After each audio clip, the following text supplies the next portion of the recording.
Al-Hasan Ibnu Al-Haytham, peletak dasar ilmu optika dan ahli fisika. Tak banyak orang yang mengetahui bahwa orang pertama yang menjelaskan mengenai mekanisme penglihatan pada manusia yang menjadi dasar teori optik modern saat ini adalah seorang ilmuwan muslim asal Irak. Ia bernama Ibnu Al-Haytham.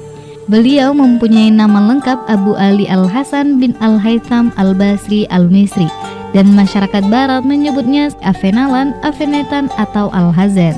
Haytham lahir di Basrah, Irak sekitar tahun 1038 Masehi. Di masa hidupnya beliau juga tercatat sebagai ahli fisika pertama dari kalangan Islam. Haytham menulis kamus optika, kitab Filmanasid yang memaparkan berbagai ragam fenomena cahaya termasuk sistem penglihatan manusia. Selama lebih dari 500 tahun, kitab optik terus bertahan sebagai buku paling penting dalam ilmu optika. Pada tahun 1572, karyanya diterjemahkan ke dalam bahasa Latin dengan judul Opticae Thesaurus. Anda baru saja mendengarkan Ilmuwan Muslim yang dipersembahkan oleh Radio As-Salam 107,9 FM It's Campus Radio Station.